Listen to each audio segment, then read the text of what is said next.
Just because you've had a good 13-year run doesn't mean that there's not a young lion who's about to use podcasting and Clubhouse and LinkedIn and Instagram to take your business. You got your perspective. I just want to be happy. Don't you want to be happy? Gary, big jobber, welcome to you. Thanks so much for joining us today. Really appreciate it. Big fan. Thank you. Thank you. And, you know, I really want to echo the Q&A part. I'll set it up right now. I know the timing we have, and I'll do my 15 to 20 up front. But, you know, I was saying to my dad, right, you know, because my kids are on spring break, so my parents, and my dad, you know, is really a construction man at heart. And I was giving him some context to the incredible audience that's watching right now. And we were laughing because he's like, well, I do a good job because I need all those things. I need HVAC, plumbing, landscaping, building, washing, all that stuff. And so, but what was really interesting about our conversation, which is where I'm going to start off with for this talk, is you know, I really associate with this audience. I have a really kind of fun career at this point in my life, and I get to be in a lot of fancy rooms with a lot of high-tech thinkers and politicians and all sorts of stuff. And the reality is for many of you that don't know who I am, let me give you a little context and you'll understand why I connect so much with this audience. And then more importantly, how this combo I just had with my dad really ties into where I want to go with leadership and opportunity really for this audience. So I was born in the former Soviet Union. I came to the US when I was 3, lived in a very immigrant household. You know, we didn't come from a whole lot. It was extremely challenging. You know, learning the language, not having money, you know, being an 80s kid, first grew up in Queens, then Dover, and then Edison, New Jersey. So, you know, blue collar stuff, you know, kind of grew up in that life where at 5, 6, 7, 8, 9, 10 years old, I was outside 70% of the time, getting into fights, getting into trouble, playing sports, learning my way, learning how to interact with people. And I was always a very heavy entrepreneur. You know, it was just in my blood. And what was in my blood was not only entrepreneurship, but much to the similarities of a lot of people on this call, a lot of hand-to-hand combat, shoveling snow, washing cars. By the time I was 14, my dad had lived his American dream and had gone from having no money and no language to owning his own liquor store, and worked his face off and had this store that I started working in. And, you know, I would pack ice for 5 hours a day. I would stock shelves, carry boxes. I still have a pretty bad back. Soft tissue work, fascia. For anybody whose back hurts, look into soft tissue work. It's transformed my life the last 5 years. Anyway, got a bad back from that. Really worked that hard labor life. And, you know, the reality is that I was able to get into my dad's business, fall in love with wine collecting, which was an unusual thing for a youngster to get into. But from 10 to 18, I was so deep in the baseball card business that I really fell in love with the idea of collecting and flipping and selling, and wine really became my next, you know, passion once I realized that people did the same thing with wine. And so really got focused on that, got very passionate about that, and kind of built. And through launching a website, through launching an email newsletter, through starting a YouTube show, through being social media first, email newsletter first, but also doing print and outdoor and radio and direct mail, I was able to build my dad's local liquor store business from a $4 to a $65 million business. And that was a great accomplishment. I was very proud of that, and game changing, and obviously changed my family's life. And I learned a lot there that I want to apply to this keynote and really want to invoke the questions around it. So one thing that I'm very proud of is at 22 years old, when I went full-time into my dad's business, you know, I became a leader immediately. My dad was actually building this house I'm sitting in now.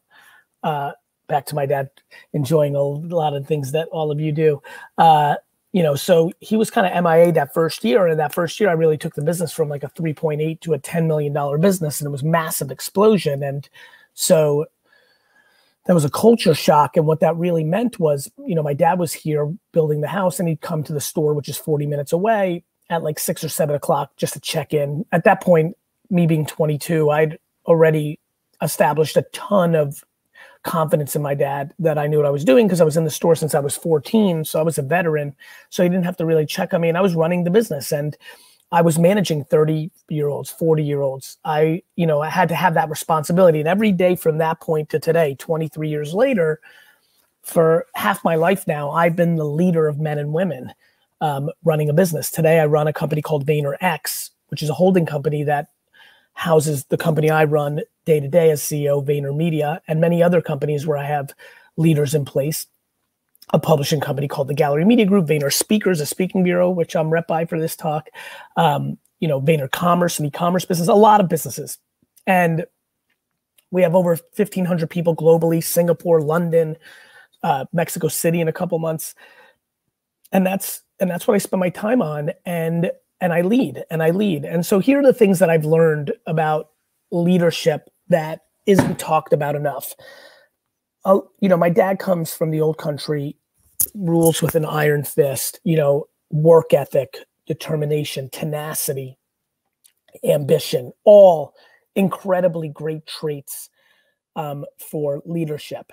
On the flip side, what my father didn't have that I developed both between my natural DNA, but definitely because of the mothering that I was given, are things like empathy and compassion and, gratitude. I think that humility is a huge part of leadership. I think accountability. Let's start with the one that I'm most passionate about, accountability. If there's anything that I leave this talk with, that may be, and when I do a talk like this, I'm like, okay, if I can get one person to act on one thing, whether that's, hey, for example, I'm going to say this right now as a little side note in case I miss it. Hey, almost everybody here should be posting one time a day on LinkedIn with a video, picture, or written word with a tip or a piece of content that's valuable to the people in LinkedIn. Even if you have no LinkedIn followers, even if you have no LinkedIn presence, everybody in this conference should be doing LinkedIn content marketing today because LinkedIn lets you find people by accident. And that's incredibly unbelievable. You have no followers, you post, and boom, there you've got people seeing your content. Similar to Facebook and Twitter back in 2008, 9, 10, 11. If I can get one person to leave with that today, dig in deeper, or ask a question right now around what does that mean? That's a huge accomplishment for me in this talk. And so the same thing goes with accountability. I believe that most people hate accountability. They'd rather blame somebody else. It's just the way it is. And I think it's a huge mistake. I think, no question, the thing that has helped me the most in my career is realizing that every mistake that anyone has ever made is very interesting because it's completely my fault because I'm the person that hired them, right? If Sally or Ricky or Tommy or Karen or Michael or Jerome make a mistake, well, that's my fault. I hired them and I didn't have to, and I made the wrong call, maybe in the macro, or they're having a bad day and that's okay. But it's about the framework of first deciding that you're wrong and then focusing on what they do. And I think that has really helped me. When somebody screws up, that's when leadership really kicks in. I say to a lot of my leaders, I'm like, look, I don't need any peacetime generals. Everyone's good when everything's easy, when the money's flowing, when the customers are happy, when everything's good, everyone's a good leader. Show me what you do when there's adversity. Show me what you do when the pressure comes on. That's when it gets most interesting to me. And that's, to me, pure leadership. And I would say that most people are peacetime generals and I'm looking for wartime generals. And that's what I think about accountability. And then I think about empathy. I would argue that empathy, a word that I've never heard growing up, period, let alone in business, to me, not only did Karen or Jerome or Sally or Ricky or Jonathan make a mistake, and not only am I like, okay, that's my fault, I put them in that position, but then when I go to, well, why did they do that? Is something going on in their home life? Is everything okay with them? This compassion, empathy.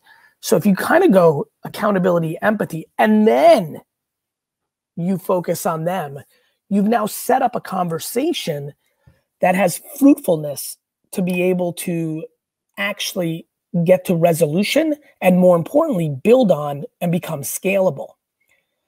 You know, I think about these ingredients a lot of like success. I do think that curiosity is a huge one for me that I would love to talk to this audience about. I'm very curious how curious all of you are. Have you spent time trying to figure out if LinkedIn can help, or does a podcast help? Or are you curious of like, yes, my direct mail or my print or my radio or my sales team has worked for my business, but this digital thing, you know, have you really gone there?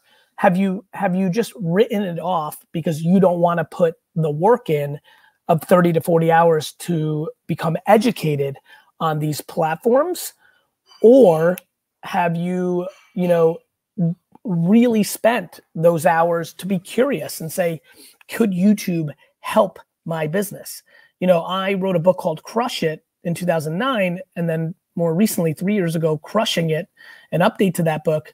And it's shocking to me how much that book impacted this audience. I mean, I get plumbers and landscapers and, you know,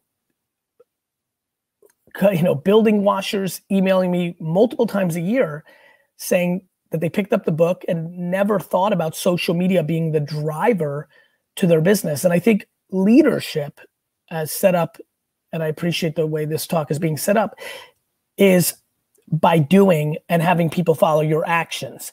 It's hard to inspire your organization to be more progressive in its marketing if you yourself have not really gone there, aren't really about it, dismiss it, or kind of do it because you spent a couple dollars on it because you think you got to do it, but you really don't deep down believe in it. I think that's something you really need to pay attention to, and a huge mistake for a lot of family businesses and businesses in this ecosystem that I've seen over and over. A complete lack of curiosity, complacency. This is how we've always done it. This is what worked for me. I've only got another 8 years of this anyway, so who gives a crap? I'm not going to need to learn this Facebook, Instagram thing. Huge mistake. You know, the entrepreneurship business, I think all of you know this. You know, I commend all of you to be on this. If you're on this, if you're seeing this, you've done it. You're in the very small group of people that have been able to stand on their own 2 feet, live their life on their own 2 feet. I commend that. I also remind you that it's a jungle out here. And just because you've had a good 13-year run doesn't mean that there's not a young lion who's about to use podcasting and Clubhouse and LinkedIn and Instagram to take your business.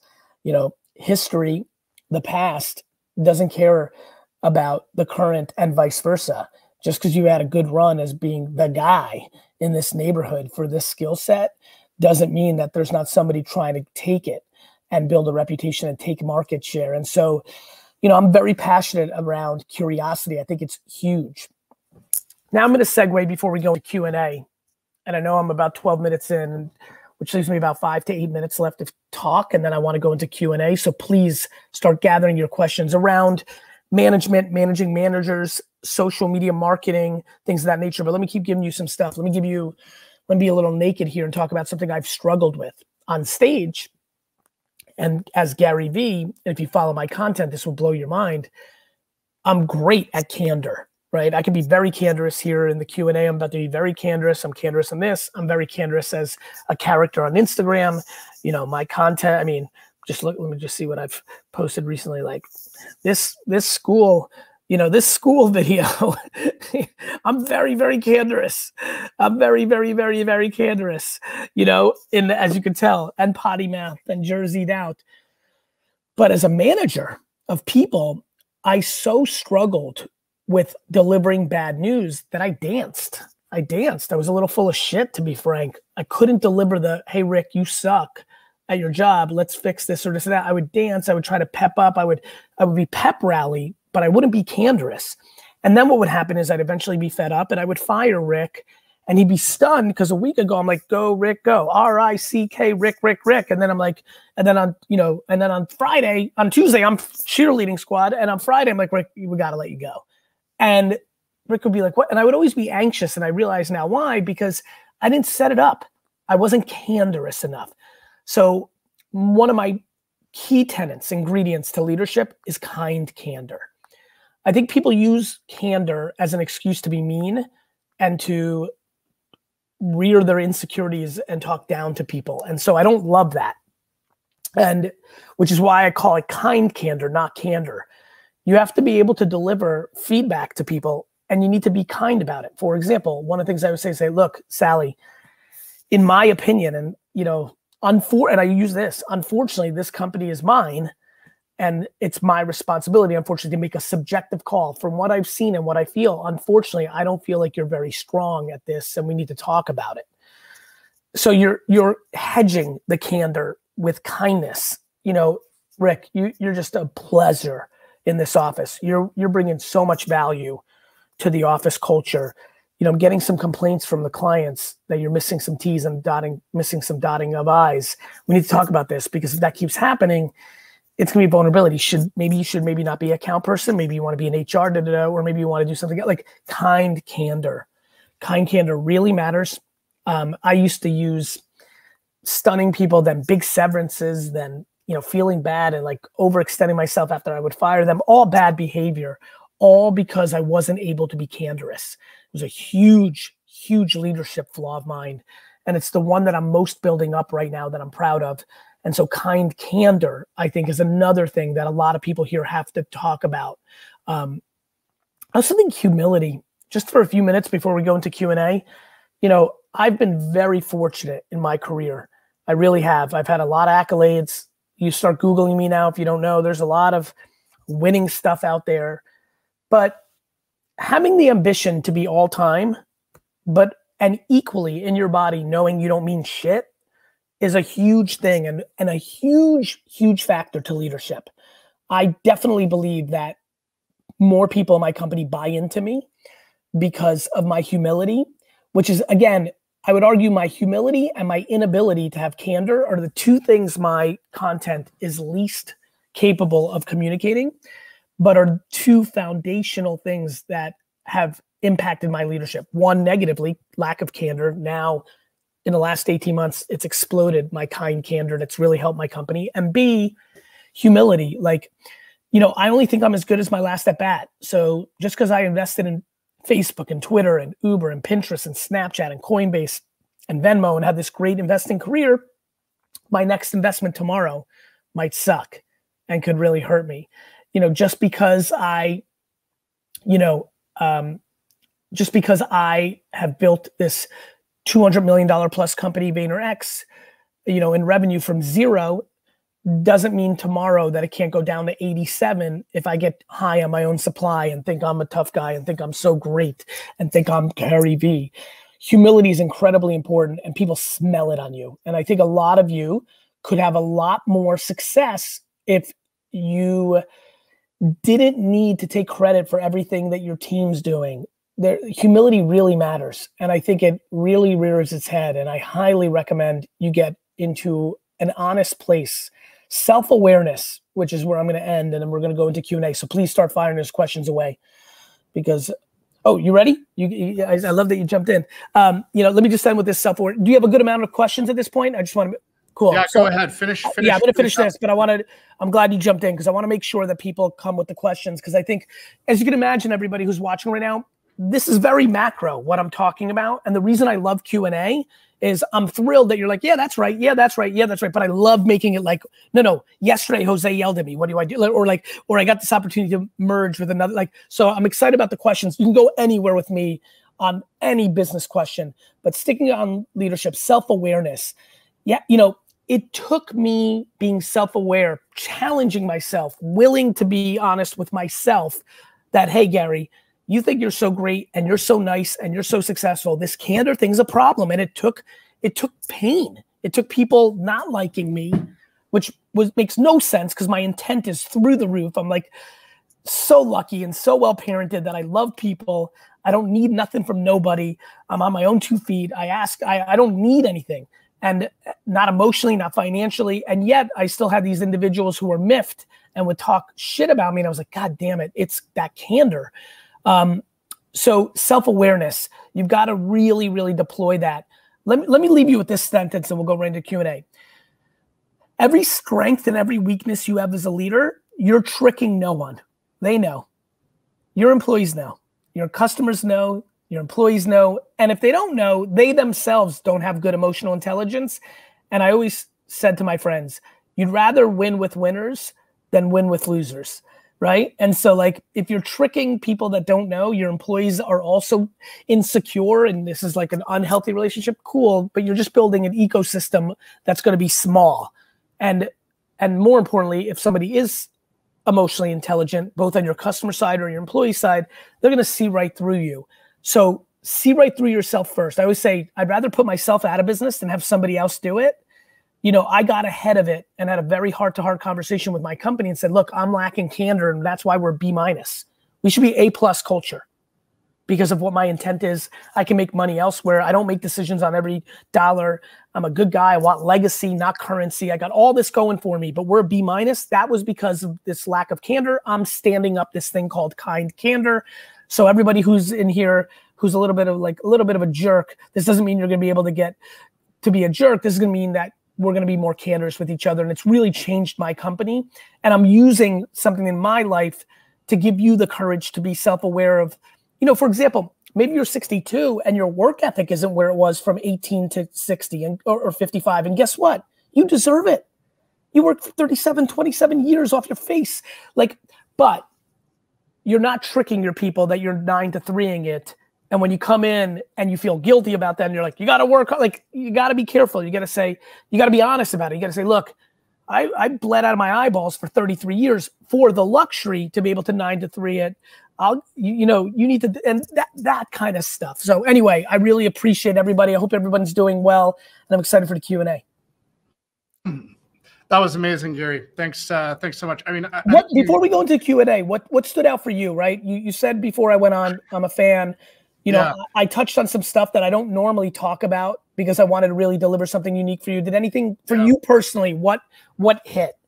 I think a lot about these sort of topics of leadership and sort of how the behavior of a leader really impacts and affects the culture of an organization. And I think you really kind of pulled out these ideas around how your dad did it, and he's obviously been really successful and sort of hard work, grit, tenacity, really important characteristics. But I think the modern approach needs to balance that with empathy, compassion, gratitude, humility, accountability. I think success today, both in terms of organizations and people and financially, which kind of comes downstream of organizational and people success, really requires that kind of a balance. And hearing you talk about that stood out because I think it's something that we spend a lot of time thinking about and trying to understand. Where's that balance? How do we build a culture that really and a culture? I'm sorry to interrupt. And a culture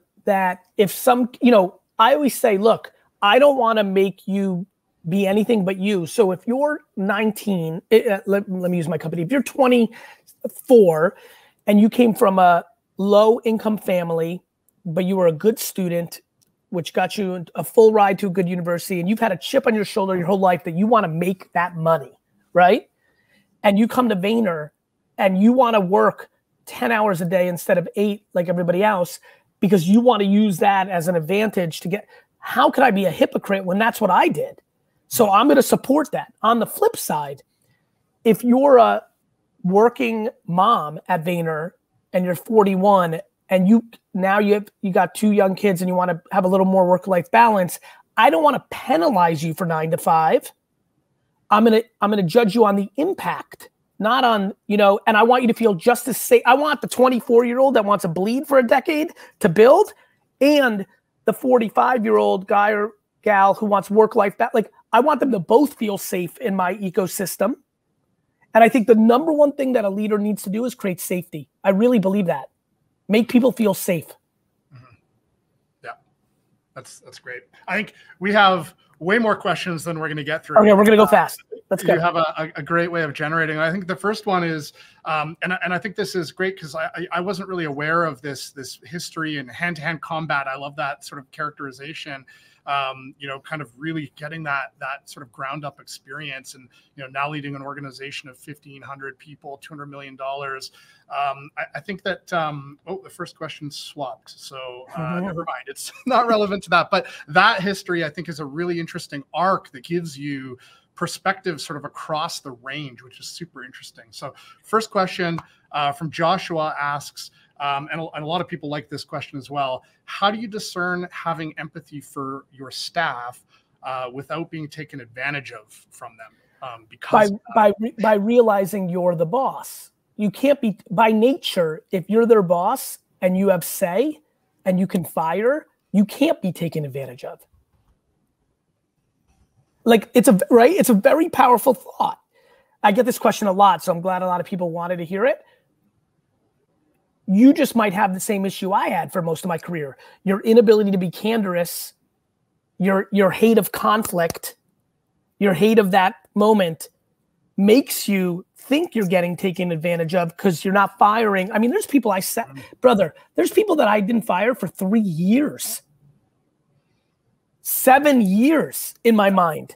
So I know where people are coming from, and a lot of people in this call are family businesses. I mean, some of these people that are taking advantage of them are their nephews, and they're like, I know what. Again, to your point, one of the great advantages of my career is I'm almost like a line chef. Like I'm almost like a dishwasher boy that went up to own one of the biggest restaurant chains. Like I've lived everything. And so it gives me perspective, and I've lived in family businesses and in corporate. Like I've got a good breadth at this point. Small business, corporate, Silicon Valley. Like I'm happy where I'm at from a gray hairs perspective. I've been in a lot of rooms. So it's a great question, but let there be no confusion. You can't be taken advantage of. You're in control. By the way, in life, you can't. Most people say, Gary, my kindness gets me walked all over. I'm like, you're letting that happen. Mm-hmm. You know what's crazy? I know a lot of people do it to manipulate the outcome. They like to cry that they're being taken advantage of, but they're equally in a manipulative relationship. And they, for example, they'll use it as an excuse to not give people a raise. Yeah. Like there's a lot there if we're going to get real with each other like we are right now, you know? So rest assured, if you're the boss, you can't be taken advantage of because you can fire the second you're fed up with it. Yeah, I think it comes back to accountability and the point you make there. I mean, yes. if that happens, like that's you. You should ask is whose fault is it? It's probably your own. No, it's everything in life is your fault. And when you understand that, life gets awesome. That doesn't mean that the government doesn't do crap. That doesn't mean that there's not sexism and racism. That doesn't mean that your dad wasn't an alcoholic. It's like, of course things happen, but when you fall in love with accountability, it makes you feel like you're in control, which is a hell of a lot more fun than dwelling about the world fucking you. Yeah, it's a great point. Okay, Daryl asks, how do you attract great people to unsexy industries? We're looking for young, hungry salespeople, but really having challenges competing against local tech sales market that offer sense. These really kind of hot industries, exciting environments.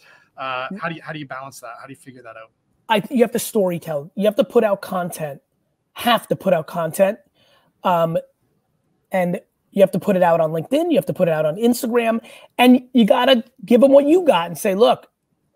I'll give you an example. A boss that's charismatic in the video, who's like, look, I know there's some hot stop, companies here in Milwaukee. Big shout out to Tech. But look, we are an awesome environment. We have a great family environment here. You can make a ton of money. You can learn your skill sets. This is a great place to craft your skill. We have a 50-year track record. You can train up, learn your skill. And then if you want to do other things, cool. Like you got to make it about them, not about you. And too many people are like, oh, this is bull. Like everybody's angry old men. That's bullshit. The tech, they try to like shit on it. They're like, that tech's not going to be around in a couple of years. It doesn't work. It's all defense. You have to go pure offense. We have this. and then you make up stuff. Look, maybe you create a super bonus. I gave a friend a tip that crushed for him. I was like, make up something called the super bonus this year and make content around it. He got a ton of salespeople because of it. He just invented a ad hoc bonus at the end of the year that if there's a certain number, and it worked. What was even crazier is, and then it was hit. He made it up as outer space, and they hit it, which, you know, really taught him about carrots and ambition. And so my overall answer is content and offense. Yeah. You know, speak on your strengths, you know, family, business, family environment. You can really learn here, tried and true, 30 years, 20 years, I'll care, you know, not, you know, like that kind of stuff. That's great. Yeah. Get off the defense, get on the offense. I think that's yeah. Listen, back to everybody who's watching right now. Yes, you're not building the next Instagram, but you have a sustained business that's real. And again, lean into human stuff.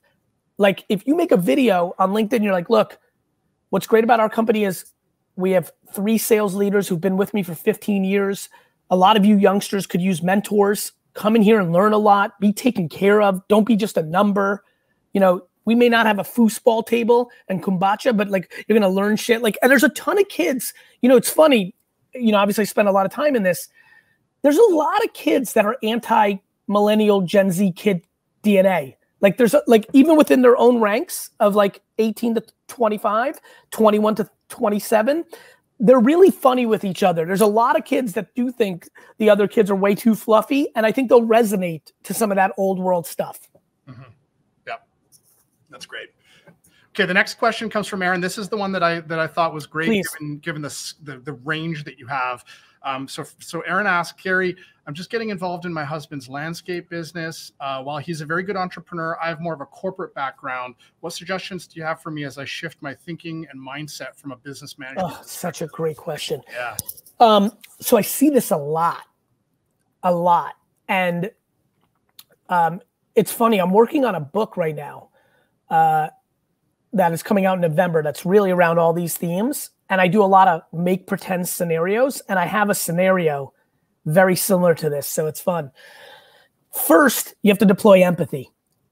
So many husbands to wives and wives to husband, and they're, you know, luckily we're in 2021 where I see a ton of emails and questions that come from both sides of this. The corporate person, the husband or wife, has to have a ton of humility and empathy, because a lot of times when you were a successful corporate type that was good at school, you were groomed to look down at the scrappy entrepreneur. Now it's changing, but most of us over 30 grew up in an environment. So what the big mistake I see a lot of times is that people come with corporate ideas for small businesses and they're completely tone deaf. You know, making decks, making charts, having these like all the bullshit that I do with in corporate land, it doesn't work for a small business. So the number one recommendation I always give is humility and empathy and patience. You have to come in and for 3 months, not say a word and just listen. Let your, you know, for this exact question, let your husband show you the ropes on everything. Then take a step back through your filter and have ideas once you tasted it. It's like being a sushi chef and coming to, you know, a French cuisine place. Yes, you've done business, but this is a totally different cuisine. And you've got to really, really, really take a step back. And maybe that's even not a good analogy. It's like going from being a sushi chef to working at a single serve fast food restaurant. Sure, it's food, but it's really different. And so I think that humility, patience, and empathy are the 2 things I deploy if I'm that corporate person. Listen for 3 to 6 months, then your words will carry a ton more weight. So many partners get into friction because the one partner that comes from a corporate landscape comes with hypotheses that are not practical to a day-to-day entrepreneurial business. And then there's frustration. Yeah, that's humility and empathy. I mean, it's almost like those principles can kind of answer most of the questions that you might come up with. It's funny. It's what I spent my last 5 years thinking about. It's why I wrote this book. I have a book coming out called 12 and a half. It's the ingredients for success. And why I wrote it in that format, it is like a meal, ironically, based on my last analogy. It's not just one. It's not just humility. Because without empathy and compassion for the other person and without patience to eat shit for 6 months, she can't be successful. You need multiple things. It's not just ambition. You need tenacity, right? Like, yeah, I'm going to make it. Well, cool. What happens on Thursday? Like on a day like this, it's gloomy as shit, right? Like, I don't know, you're not motivated, you know, like, but how do you grind through that? Yeah. It's great. We have time for one more question, I think. And I think we got to about 1% of them. So well, listen, real quick on that front, everybody, I'm on LinkedIn, or if you're on Twitter, Garyvee, or if you're on Instagram, Garyvee, feel free to direct message. I'll try to get to some, but go ahead, my friend. Awesome. Thank you. So Christine wants to know, she is, badly wants to get more confident in short videos for their business, for social media. They own an exterior cleaning company. They've got great relationships with their employees and their customers.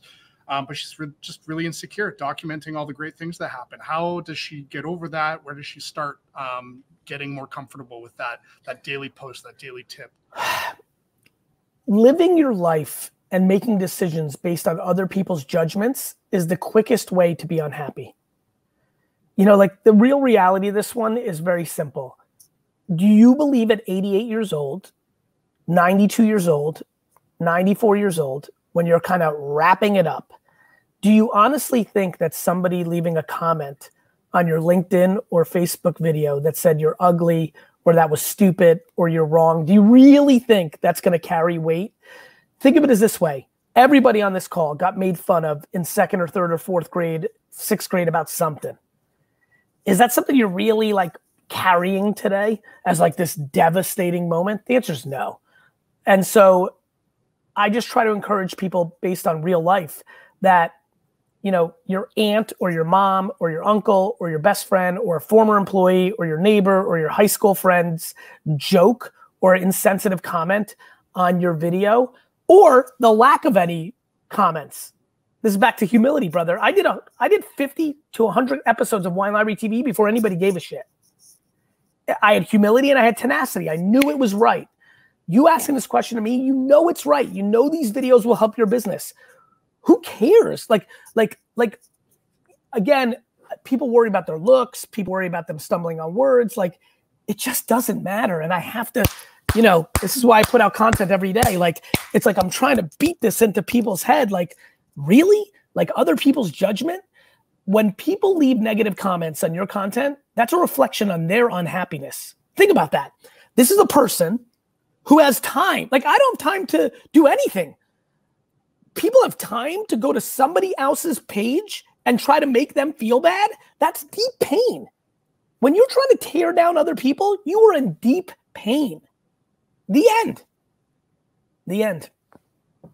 That's the empathetic answer. Again, those principles. I mean, have empathy for that person. Like, why are they spending their time that way? It's always about the other person. You focus on your stuff. Do what you want. All the good and bad, or, you know, I'll leave with this. You want a really good way to deal with booing? Stop getting high on the cheering. What has absolutely kept me in a great place is I get a lot of cheering. You know, I'm very grateful. I get stupid levels of accolades on a daily basis. You know, I'm proud to say I think they're warranted based on how I navigate, but I don't believe them, and I definitely don't hear them. And what I mean by that is I don't think I'm special. I think I'm trying to give, which people react to. And then I think when you don't hear the cheering, it's a lot easier to not hear the booing. So stay in that middle place as you navigate your leadership, your teamwork, and definitely your content. And content is the breakthrough for everybody here. I have no idea what the rest of the agendas are and talks, but please, my friends, make videos, show people your work. You're not giving away secrets. Your competitors are not going to steal it. Get yourself out there on Facebook and LinkedIn. It will change your business. It's great. Final and by the way, one last thing, if you're funny, and or if you have 8 to 20-year-old kids and you're willing to, you know, I do, but we don't share our personal life. But if you want to, and you do, TikTok, if you could be the funny landscaper, if you could be the funny plumber, I mean, if you can dance, I'm being really serious here. You would be shocked how the world actually works. You know? Yeah. People love it. Awareness. Connect. They're like, oh, who is that? They go on your profile. They're like, wait, I'm in Buffalo. Let me DM this guy. Hey, I love your videos. By the way, I have a major, issue with my well. It's how it works. Yeah. It's awesome. Okay, Cheers. that's all the time we got for Q&A today. Thank you, Gary. Thanks so much for helping us kick off the Jobber PD Day. I think, I think I can speak for the home service community, thousands of people that are watching today when I say that, we really appreciate these, words of inspiration, you kind of talking to this piece of the small business community. I think the entrepreneurs you spoke to today, they're often overlooked when people talk about small business as a category. Everyone's talking about restaurants and stuff like that, and you're helping to change that. So thank you. Thank you. And real quick, because I see people using the hashtag JobberPDay. Denise, thank you so much for saying that. And Jacob said, how do you incentivize employees within a small business with limited resources? I know I don't want to go too late, but I just want to give one last nugget. It's through the emotional relationship. When I had nothing to give, when I only had 10 employees, I gave my friendship. I gave my heart. I gave who I was as a human by being a friend. It's not just about money or empty promises. One day you're going to own a piece of this business. It's like, there's just other things that you can do. Start a softball team, right? Like, there's like things, like there's clever things. Awesome. Cheers, everyone. YouTube watcher, what's up? It's Garyvee. First of all, thank you so much. I hope you're doing super well during these times. I also want to ask you, please subscribe, because my commitment and exploration of YouTube is about to explode. Stories, polls, more content, more engagement, more surprise and delight. This is the time to subscribe. I hope you consider it, and I hope I see you soon.